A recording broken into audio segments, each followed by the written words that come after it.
Co-powered by Techno। Badlapur encounter पर Bombay high court में एक और याचिका दाखिल की गई है। मृतक अक्षय शिंदे के पिता ने लगाई है याचिका। पिता ने फर्जी एनकाउंटर का आरोप लगाया है। जांच के लिए नए सिरे से एसआईटी गठित करने की मांग की है।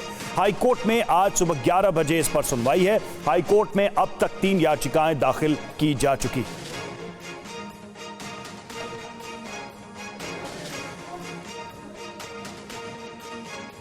तो इस पूरे मामले में एक और याचिका दाखिल की गई है और देखिए अक्षय शिंदे के पिता की तरफ से याचिका दाखिल की गई। 11 बजे आज इसकी सुनवाई होनी है।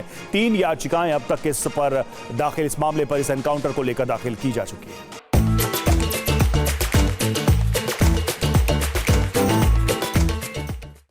और बदलापुर शिंदे एनकाउंटर मामला, इससे जुड़ी जानकारी आपको दे दे। देखिए, बॉम्बे हाई कोर्ट में 3 पिटीशन दायर हुई है। पहली पिटीशन आरटीआई एक्टिविस्ट केतन ने फाइल की है और दूसरी पिटीशन एडवोकेट असीम सरोदे ने फाइल की है। कोर्ट से मामले में दखल देने की मांग की गई है।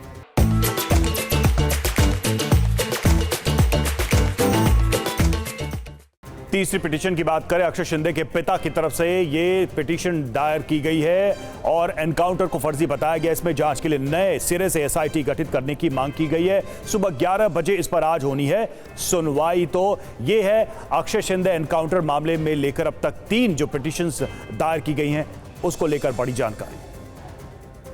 और अक्षय शिंदे की पोस्टमार्टम रिपोर्ट भी सामने आ गई। एक नजर डालते हैं इस रिपोर्ट पर कि क्या है इस रिपोर्ट में, क्या जानकारी सामने आई है। तो सिर में 1 गोली लगी थी, ये जानकारी सामने आ रही है और ज्यादा खून बहने से अक्षय शिंदे की मौत हुई है। 7 घंटे तक चला पोस्टमार्टम। 5 डॉक्टर्स की टीम ने पोस्टमार्टम किया और पोस्टमार्टम की वीडियोग्राफी भी की गई है। तो ये बड़ी जानकारी अक्षय शिंदे के पोस्टमार्टम रिपोर्ट को लेकर। और अब आपको सुनाते हैं अक्षय शिंदे के एनकाउंटर के बाद पीड़ित बच्ची की मां ने क्या कहा है। त्याला कठोर शिक्षा होणारच होती ना, त्यांनी फाशी घेऊन घेतली, गोळी मारून घेतली स्वतःला।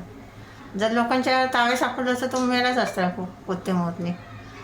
अशा नरधमांना मारायलाच पाहिजे ना। पोलिसांनी जास्त करून हे करायचं। असे कृत्य करणाऱ्यांना लवकर लवकर फाशी द्यायला पाहिजे सरकारने। और इसी खबर पर ज्यादा जानकारी के साथ हमारे सहयोगी राजीव सिंह हमारे साथ जुड़ गए, उनसे बात करते हैं। राजीव, अक्षय शिंदे के एनकाउंटर को लेकर कई तरह के सवाल भी उठ रहे हैं। 3 पिटीशन भी दायर की गई है। वहीं विपक्षी पार्टियां भी राज्य सरकार पर हमलावर है कि एनकाउंटर इसलिए किया गया ताकि कुछ और लोगों को बचाया जा सके जो कि सरकार के करीबी हैं। अभी तक क्या जानकारी जुटा पाए हैं आप इस पूरे विवाद पर? देखिए, जो स्कूल के संचालक थे उनकी गिरफ्तारी अभी तक नहीं हो पाई है। अब थाने पुलिस कमिश्नर से भी कल इस बाबत बातचीत की गई तो उनका कहना था कि लगातार उनको ट्रेस करने की कोशिश की जा रही है लेकिन वो आरोपी ट्रेस नहीं हो रहे। तो सवाल वहां पर ये भी पूछा गया कि कोई हिस्ट्री सीटर नहीं है, कोई क्रिमिनल नहीं है, सामान्य लोग थे और स्कूल के डायरेक्टर हैं, क्या वो देश छोड़कर फरार हो गए, महाराष्ट्र छोड़कर फरार हो गए? आखिर पुलिस ट्रेस क्यों नहीं कर पा रही है? तो पुलिस का एक ही जवाब था कि हम उनको पकड़ने की कोशिश कर रहे हैं लेकिन अभी सक्सेस नहीं हुए। रही बात अक्षय शिंदे के एनकाउंटर की, तो अक्षय शिंदे के एनकाउंटर के बाद अब विपक्ष लगातार ये सवाल पूछ रहा है कि क्या बड़े लोगों को बचाने के लिए, चूंकि अभी बड़ी गिरफ्तारियां हुई नहीं है, इसलिए अक्षय शिंदे का एनकाउंटर किया गया?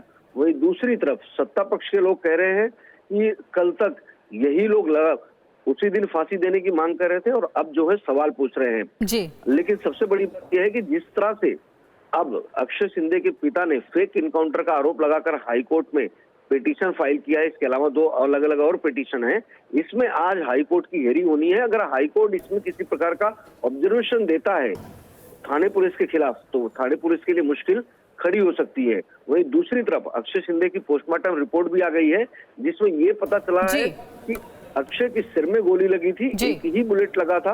बुलेट लगने के बाद में ब्लीडिंग बहुत ज्यादा हुई। बिल्कुल राजीव, आप नजर बनाए रखिएगा। बहुत शुक्रिया पूरी अपडेट्स हम तक पहुंचाने के लिए। तो देखिए, अक्षय शिंदे के एनकाउंटर को लेकर के अब नया विवाद शुरू हो गया है जिसमें विपक्षी पार्टियां भी राज्य सरकार से कई सवाल पूछ रही है। Co-powered by Techno।